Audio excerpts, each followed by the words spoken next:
If you want to move in here in BGC, check this one-bedroom condo, 16 square meter by Uptown Arts.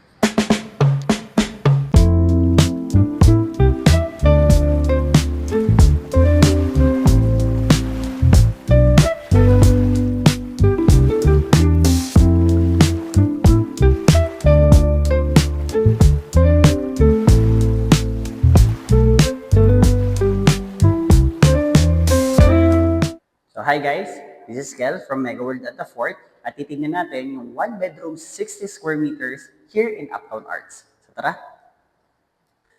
So upon entering, meron na kayong smart lock, keycard access with fingerprint and PIN code. Aside from that, pagkapasok nyo sa right side is meron din kayong complete toilet and bath set with sanitary fittings and all. Guys, meron din pala kayong video intercom unit from the lobby. If ever na meron magbibisita sa inyo, dyan nyo sila makikita.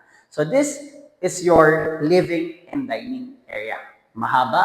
Pwede kayo maglagay ng bracket ng TV rito, sala set and all. And meron ding access to the balcony.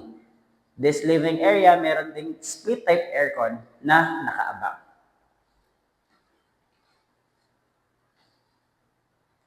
Now, to your kitchen.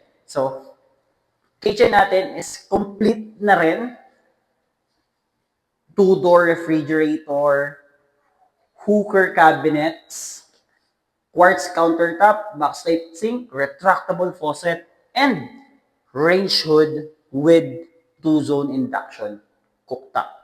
Kagandahan dito, meron din kayong extra storage room or maid's room na may provisionary washer and dryer, at meron ding sariling toilet and bath.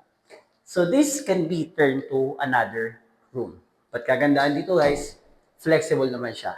Another room, storage room, or pwedeng maid's room din. Now, your master bedroom. So here at your bedroom, spacious na rin talaga siya. Pwede kayo maglagay ng king size bed or queen. You have your own modular cabinets with mirror. That is two-door already. And split type aircon together with the view of Uptown Bonifacio Township.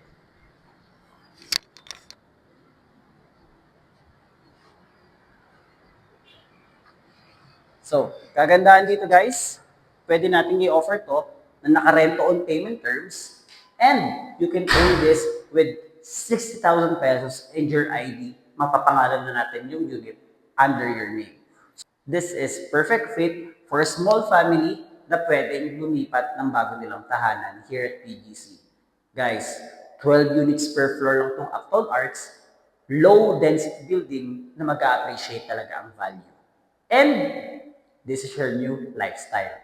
For more questions, viewings, and Zoom meetings, just comment down below so I can assist you. Catch you in the next one.